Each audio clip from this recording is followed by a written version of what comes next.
दोस्तों, क्या आपको भी 50 की उम्र के बाद लगने लगा है कि शरीर पहले जैसा नहीं रहा? सुबह उठते हैं तो थकान लगती है जैसे रात भर सोए ही नहीं। छोटा सा काम करते हैं और हांफने लगते हैं। सीढ़ियां चढ़ना मुश्किल हो गया है। एनर्जी खत्म हो गई है। याददाश्त कमजोर होती जा रही है। जोड़ों में दर्द रहता है। और सबसे बुरा यह है कि लगता है कि अब बुढ़ापा आ गया और कुछ नहीं हो सकता। अगर यही आपकी कहानी है, तो आज की यह वीडियो आपकी जिंदगी बदल सकती है।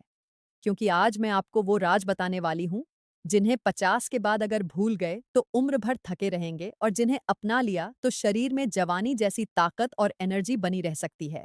मैं हूँ डॉक्टर सना कुरैशी, और पिछले कई सालों से मैं लोगों को प्राकृतिक तरीकों से सेहत सुधारने में मदद कर रही हूँ।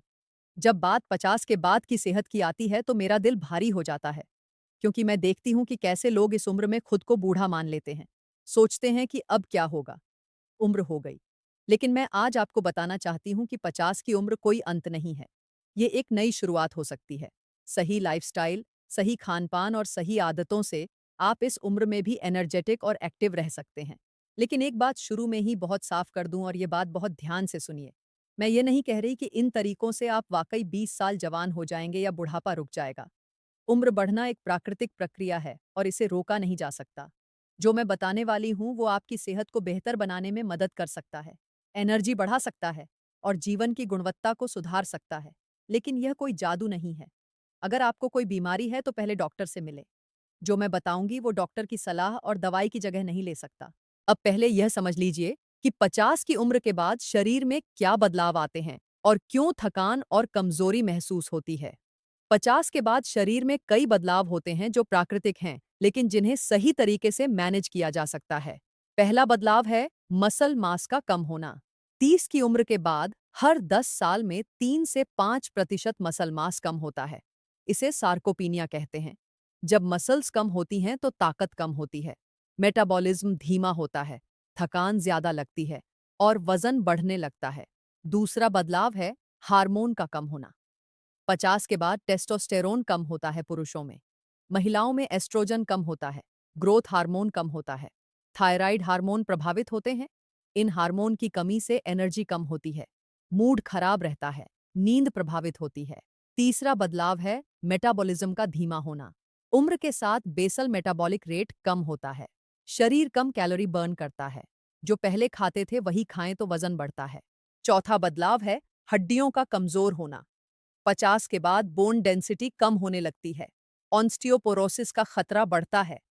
हड्डियां कमजोर होती हैं। फ्रैक्चर का रिस्क बढ़ता है। पांचवां बदलाव है जोड़ों का घिसना। कार्टिलेज घिसने लगती है। जोड़ों में दर्द और अकड़न होती है। मूवमेंट मुश्किल हो जाती है। छठा बदलाव है दिल और फेफड़ों की क्षमता का कम होना। हार्ट की पंपिंग पावर थोड़ी कम होती है। फेफड़ों की कैपेसिटी कम होती है। जल्दी थकान होती है। सातवां बदलाव है दिमाग में बदलाव। ब्रेन सेल्स कम होती हैं। कॉग्निटिव फंक्शन प्रभावित हो सकता है। याददाश्त कमजोर हो सकती है। आठवां बदलाव है इम्यूनिटी का कमजोर होना। इम्यून सिस्टम उतना एक्टिव नहीं रहता। बीमारियां जल्दी होती हैं। ठीक होने में समय लगता है। अब अच्छी खबर यह है कि इन सभी बदलावों को सही लाइफस्टाइल से धीमा किया जा सकता है और काफी हद तक मैनेज किया जा सकता है। आइए जानते हैं वो खास बातें जो 50 के बाद भूलनी नहीं चाहिए। पहली और सबसे जरूरी बात है प्रोटीन। 50 के बाद प्रोटीन बहुत जरूरी है और ज्यादातर लोग इसे भूल जाते हैं या कम लेते हैं। प्रोटीन मसल्स बनाने और बनाए रखने के लिए जरूरी है। जब मसल्स मजबूत होती हैं तो ताकत रहती है। मेटाबॉलिज्म अच्छा रहता है। थकान कम लगती है। प्रोटीन हड्डियों के लिए भी जरूरी है। ये कोलेजन बनाने में मदद करता है जो हड्डियों का हिस्सा है। प्रोटीन इम्यूनिटी के लिए जरूरी है, क्योंकि एंटीबॉडीज प्रोटीन से बनती हैं। प्रोटीन हार्मोन और एंजाइम बनाने में मदद करता है। 50 के बाद कितना प्रोटीन चाहिए यह समझ लीजिए। आमतौर पर कहा जाता है कि हर किलो वजन के लिए 0.8 ग्राम प्रोटीन चाहिए। लेकिन 50 के बाद यह बढ़कर 1 से 1.2 ग्राम प्रति किलो हो जाना चाहिए। मतलब, अगर आपका वजन 60 किलो है तो आपको 60 से 72 ग्राम प्रोटीन रोज चाहिए। प्रोटीन के अच्छे स्रोत क्या हैं? अंडे बहुत अच्छा प्रोटीन स्रोत हैं। एक अंडे में 6 ग्राम प्रोटीन होता है। रोज 2 से 3 अंडे खाएं। दालें, राजमा, छोले, सोयाबीन इनमें प्रोटीन होता है। पनीर, दही, दूध इनमें प्रोटीन होता है। चिकन, मछली इनमें हाई क्वालिटी प्रोटीन होता है। बादाम, अखरोट, मूंगफली, इनमें भी प्रोटीन होता है।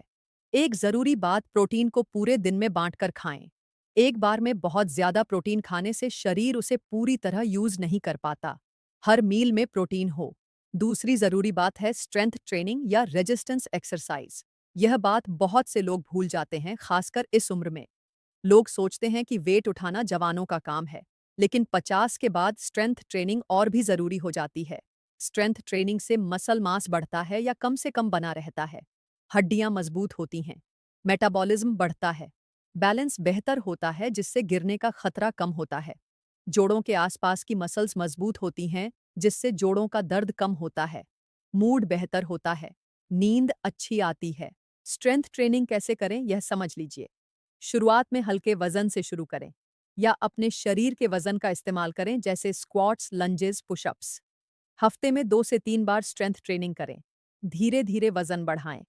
अगर जिम नहीं जा सकते तो घर पर ही करें। रेजिस्टेंस बैंड इस्तेमाल कर सकते हैं।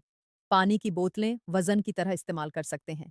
एक ज़रूरी बात, अगर कोई जोड़ों की समस्या है या कोई बीमारी है तो पहले डॉक्टर से पूछें और शुरुआत में किसी ट्रेनर से सीखें ताकि सही तरीके से करें।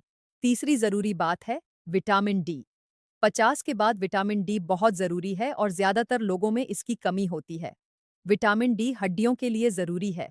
यह कैल्शियम के अब्जॉर्प्शन में मदद करता है। बिना विटामिन डी के कैल्शियम शरीर में जाता ही नहीं। विटामिन डी मसल फंक्शन के लिए ज़रूरी है। इसकी कमी से मसल वीकनेस होती है। विटामिन डी इम्यूनिटी के लिए ज़रूरी है। विटामिन डी मूड के लिए ज़रूरी है। इसकी कमी से डिप्रेशन हो सकता है। विटामिन डी कैसे लें? सबसे अच्छा स्रोत है धूप। रोज 15 से 20 मिनट धूप में बैठें। सुबह की धूप सबसे अच्छी है। अंडे की जर्दी में विटामिन डी होता है। फैटी फिश जैसे सैल्मन में विटामिन डी होता है। अगर कमी ज्यादा हो तो डॉक्टर से सप्लीमेंट लें। चौथी जरूरी बात है नींद। 50 के बाद नींद और भी जरूरी हो जाती है, लेकिन इसी उम्र में नींद की समस्या भी बढ़ जाती है। अच्छी नींद से शरीर रिपेयर होता है। ग्रोथ हार्मोन रिलीज होता है जो मसल्स और सेल्स की रिपेयर करता है। इम्यूनिटी मजबूत होती है। ब्रेन डिटॉक्स होता है। एनर्जी रिस्टोर होती है। कम नींद से क्या होता है? थकान रहती है, इंसुलिन रेजिस्टेंस बढ़ती है, वजन बढ़ता है, इम्यूनिटी कमजोर होती है, मूड खराब रहता है, याददाश्त प्रभावित होती है। अच्छी नींद के लिए क्या करें? रोज एक ही समय पर सोएं और उठें। सोने से 2 घंटे पहले स्क्रीन न देखें। कमरा अंधेरा और ठंडा रखें। सोने से पहले कैफीन न लें। रात का खाना हल्का खाएं और जल्दी खाएं। सोने से पहले मेडिटेशन या डीप ब्रीदिंग करें। पांचवीं जरूरी बात है हाइड्रेशन, यानी पानी पीना। उम्र के साथ प्यास का एहसास कम होता है, लेकिन शरीर को पानी की जरूरत उतनी ही रहती है। पानी की कमी से थकान होती है, सिर दर्द होता है, कब्ज होती है, किडनी पर बुरा असर पड़ता है, स्किन ड्राई होती है, जोड़ों में लुब्रिकेशन कम होता है। दिन में 8 से 10 गिलास पानी पिए। प्यास का इंतजार न करें।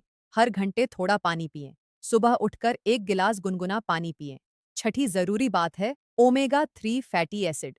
ये 50 के बाद बहुत जरूरी है।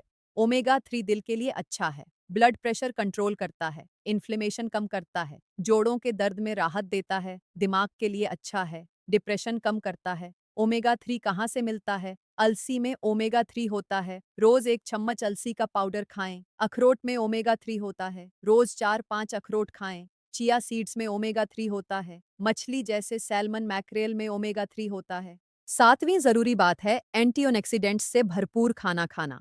उम्र के साथ शरीर में ऑन ऑक्सीडेटिव स्ट्रेस बढ़ता है। फ्री रेडिकल्स सेल्स को डैमेज करते हैं। एजिंग का यह बड़ा कारण है। एंटीऑक्सीडेंट्स इन फ्री रेडिकल्स से लड़ते हैं। एंटीऑक्सीडेंट्स कहाँ मिलते हैं? बेरीज जैसे ब्लूबेरी, स्ट्रॉबेरी में एंटीऑक्सीडेंट्स भरपूर होते हैं। हरी पत्तेदार सब्जियों में एंटीऑक्सीडेंट्स होते हैं। टमाटर में लाइकोपीन होता है। गाजर में बीटा कैरोटीन होता है। ग्रीन टी में कैटेचिन होता है। हल्दी में कैरक्यूमिन होता है। डार्क चॉकलेट में फ्लेवोनॉइड्स होते हैं। रंग बिरंगी सब्जियां और फल खाएं। जितने ज्यादा रंग उतने ज्यादा एंटीऑक्सीडेंट्स। आठवीं जरूरी बात है स्ट्रेस मैनेजमेंट। क्रॉनिक स्ट्रेस शरीर को बहुत नुकसान पहुंचाता है। कोर्टिसोल बढ़ता है जो पेट पर फैट जमाता है। मसल्स टूटती हैं। इम्यूनिटी कमजोर होती है। हार्ट पर बुरा असर पड़ता है। नींद खराब होती है। एजिंग तेज होती है। स्ट्रेस कम करने के लिए क्या करें? मेडिटेशन करें। रोज 10 से 20 मिनट मेडिटेशन करने से कॉर्टिसोल कम होता है। योगा करें, प्राणायाम करें, प्रकृति में समय बिताएं, हॉबी में समय दें, दोस्तों और परिवार के साथ समय बिताएं, हंसें और खुश रहें। 9वीं जरूरी बात है दिमाग को एक्टिव रखना। जैसे मसल्स यूज न करने से कमजोर होती है, वैसे ही दिमाग भी। दिमाग को चैलेंज देते रहना जरूरी है। दिमाग को एक्टिव कैसे रखें? नई चीजें सीखें, कोई नई भाषा सीखें, कोई म्यूजिकल इंस्ट्रूमेंट सीखें, पजल सॉल्व करें, चेस खेलें, किताबें पढ़ें, सोशल कनेक्शन बनाए रखें। 10वीं जरूरी बात है रेगुलर हेल्थ चेकअप। 50 के बाद रेगुलर चेकअप बहुत जरूरी है। ब्लड प्रेशर चेक करवाएं, ब्लड शुगर चेक करवाएं, कोलेस्ट्रॉल चेक करवाएं, विटामिन डी और B12 चेक करवाएं, थायराइड चेक करवाएं, हड्डियों की डेंसिटी चेक करवाएं, आंखों और दांतों की जांच करवाएं। बहुत सी बीमारियां शुरुआत में पकड़ी जाएं तो आसानी से मैनेज हो जाती हैं, इसलिए साल में एक बार फुल बॉडी चेकअप जरूर करवाएं। अब एक स्पेशल मॉर्निंग रूटीन बताती हूँ जो 50 के बाद एनर्जी और ताकत बनाए रखने में मदद कर सकती है। सुबह उठते ही बिस्तर पर 5 मिनट स्ट्रेचिंग करें, फिर एक गिलास गुनगुना पानी नींबू के साथ पिएं, फिर 15 मिनट योगा या प्राणायाम करें, फिर 20 से 30 मिनट वॉक या एक्सरसाइज करें, फिर प्रोटीन से भरपूर नाश्ता करें और 15 मिनट धूप में बैठें। यह रूटीन करने से एनर्जी बढ़ती है, मूड अच्छा रहता है और पूरा दिन एक्टिव रहते हैं।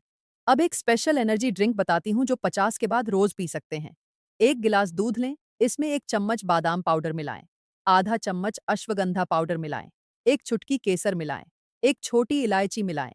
इसे गर्म करें और पिएं। बादाम विटामिन ई और प्रोटीन देता है। अश्वगंधा एडाप्टोजेन है जो स्ट्रेस कम करता है और एनर्जी बढ़ाता है। केसर मूड बेहतर करता है। इलायची पाचन के लिए अच्छी है। अब कुछ ऐसी चीजें बताती हूँ जो 50 के बाद बिल्कुल नहीं करनी चाहिए। पहली है बैठे रहना। सेडेंट्री लाइफस्टाइल सबसे खतरनाक है। जितना ज्यादा बैठेंगे उतना ज्यादा नुकसान होगा। हर घंटे उठकर थोड़ा चलें। दूसरी है प्रोसेस्ड फूड खाना, पैकेज्ड खाना, चिप्स, बिस्किट, नमकीन, कोल्ड ड्रिंक्स, ये सब छोड़ें। इनमें एम्प्टी कैलोरीज होती हैं और न्यूट्रिशन नहीं होता। तीसरी है चीनी ज्यादा खाना। चीनी इन्फ्लेमेशन बढ़ाती है, एजिंग तेज करती है, वजन बढ़ाती है। मिठाई कम खाएं। चौथी है धूम्रपान और शराब। ये दोनों एजिंग को तेज करते हैं, अगर करते हैं तो छोड़ें। पांचवी है नकारात्मक सोच। जो लोग खुद को बूढ़ा मानते हैं वो जल्दी बूढ़े होते हैं। पॉजिटिव रहें, उम्र सिर्फ नंबर है। अब कुछ सुपर फूड्स बताती हूँ जो 50 के बाद रोज खाने चाहिए। पहला है अंडा। अंडे में हाई क्वालिटी प्रोटीन होता है, विटामिन डी होता है, कोलिन होता है जो ब्रेन के लिए जरूरी है। रोज 2 अंडे खाएं। दूसरा है दही। दही में प्रोटीन होता है, प्रोबायोटिक्स होते हैं जो गट हेल्थ के लिए अच्छे हैं, कैल्शियम होता है जो हड्डियों के लिए जरूरी है। रोज 1 कटोरी दही खाएं। तीसरा है पालक। पालक में आयरन होता है, विटामिन के होता है जो हड्डियों के लिए जरूरी है। एंटीऑक्सीडेंट्स होते हैं, रोज पालक खाएं। चौथा है बादाम। बादाम में विटामिन ई होता है, हेल्दी फैट्स होते हैं, प्रोटीन होता है। रोज 7 से 8 भीगे बादाम खाएं। पांचवा है अलसी। अलसी में ओमेगा 3 होता है, फाइबर होता है, लिग्नन होते हैं जो हार्मोन बैलेंस में मदद करते हैं। रोज 1 चम्मच अलसी का पाउडर खाएं। छठा है ब्रोकली। ब्रोकली में सल्फोराफेन होता है जो कैंसर से लड़ने में मदद करता है, विटामिन सी होता है, फाइबर होता है। सातवां है हल्दी। हल्दी में कैराक्यूमिन होता है जो पावरफुल एंटी इन्फ्लेमेटरी और एंटीऑक्सीडेंट है। रोज खाने में हल्दी डालें। आठवां है लहसुन। लहसुन इम्यूनिटी बढ़ाता है, दिल के लिए अच्छा है। रोज 2 कच्ची लहसुन की कलियां खाएं। अब कुछ खास योगा आसन बताती हूँ जो 50 के बाद जरूर करने चाहिए। पहला है सूर्य नमस्कार। यह पूरे शरीर की एक्सरसाइज है, फ्लेक्सिबिलिटी बढ़ाता है, ताकत बढ़ाती है। धीरे धीरे शुरू करें। दूसरा है ताड़ासन। यह बैलेंस के लिए अच्छा है, रीढ़ की हड्डी के लिए अच्छा है। तीसरा है वृक्षासन। यह बैलेंस और कंसंट्रेशन के लिए अच्छा है। चौथा है भुजंगासन। यह पीठ के लिए अच्छा है, पाचन के लिए अच्छा है। पांचवा है शवासन। यह रिलैक्सेशन के लिए जरूरी है। छठा है अनुलोम विलोम। यह प्राणायाम स्ट्रेस कम करता है, फेफड़ों के लिए अच्छा है, ब्लड प्रेशर कंट्रोल करता है। अब एक पूरी दिनचर्या बताती हूँ जो 50 के बाद फॉलो करनी चाहिए। सुबह 6 बजे उठें, बिस्तर पर स्ट्रेचिंग करें, गुनगुना नींबू पानी पिएं, भीगे बादाम खाएं, योगा और प्राणायाम करें, वॉक या एक्सरसाइज करें, धूप में बैठें, प्रोटीन से भरपूर नाश्ता करें। दोपहर को संतुलित खाना खाएं जिसमें प्रोटीन सब्जियां और साबुत अनाज हों। खाने के बाद 10 मिनट टहलें। शाम को ग्रीन टी पिएं। हल्की एक्सरसाइज या स्ट्रेंथ ट्रेनिंग करें। रात का खाना जल्दी और हल्का खाएं। सोने से पहले मेडिटेशन करें। हल्दी दूध पिएं। 10 बजे तक सो जाएं। अब कुछ बहुत ज़रूरी सावधानियां बता रही हूं। अगर कोई बीमारी है जैसे डायबिटीज़, हार्ट की समस्या, थायराइड, तो पहले डॉक्टर से मिले। जो मैंने बताया वो डॉक्टर की सलाह और दवाई की जगह नहीं ले सकता। एक्सरसाइज धीरे धीरे शुरू करें। एकदम से बहुत ज़्यादा न करें वरना चोट लग सकती है। अगर कोई दर्द हो तो रुकें। सप्लीमेंट लेने से पहले डॉक्टर से पूछें। सब सप्लीमेंट सबके लिए सही नहीं होते। अपने शरीर की सुने। जो चीज़ सूट न करे वो न करें। अब मुझे कमेंट में बताइए कि आपकी उम्र कितनी है और आपकी सबसे बड़ी समस्या क्या है। थकान है, जोड़ों का दर्द है या कुछ और? सिर्फ एक लाइन में लिख दीजिए। इससे मुझे पता चलेगा कि आपको कैसी गाइडेंस चाहिए। दोस्तों, 50 की उम्र कोई अंत नहीं है। यह एक नई शुरुआत हो सकती है। सही खान-पान, सही एक्सरसाइज और सही लाइफस्टाइल से आप इस उम्र में भी एनर्जेटिक और एक्टिव रह सकते हैं। प्रोटीन खाएं, स्ट्रेंथ ट्रेनिंग करें, विटामिन डी लें, अच्छी नींद लें, स्ट्रेस कम करें और पॉजिटिव रहें। एक और बात याद रखें, उम्र सिर्फ नंबर है। बहुत से लोग 70-80 की उम्र में भी एक्टिव और एनर्जेटिक हैं और कुछ लोग 50 में ही बूढ़े हो जाते हैं। फर्क सिर्फ लाइफस्टाइल का है। अगले वीडियो में मैं आपको बताने वाली हूँ वो 5 सुपर फूड्स जो एनर्जी बूस्ट करते हैं और थकान दूर करते हैं, और वो खास एक्सरसाइज जो घर पर बिना जिम जाए मसल्स बना सकती है। ये जानकारी आपके बहुत काम आएगी। अगर आज की ये वीडियो आपके काम आई है तो इसे लाइक ज़रूर करें। आपका एक लाइक मुझे और ऐसी जानकारी लाने की प्रेरणा देता है। इस वीडियो को उन सभी लोगों के साथ शेयर करें जिनकी उम्र 50 से ऊपर है। आपका एक शेयर किसी की सेहत बेहतर कर सकता है। और अगर आप चाहते हैं कि ऐसी सेहत की जानकारी आपको मिलती रहे, तो चैनल को सब्सक्राइब कर लीजिए और बेल आइकन ज़रूर दबाइए। अपना ख्याल रखें, अपनी सेहत का ख्याल रखें, क्योंकि सेहत अल्लाह की सबसे बड़ी नेमत है। उम्र चाहे जो भी हो, सेहतमंद रहना हमारे हाथ में है। अल्लाह आप सबको सेहत दे, तंदुरुस्ती दे और लंबी उम्र दे। अल्लाह हाफिज और हमेशा जवान रहें, हमेशा एनर्जेटिक रहें।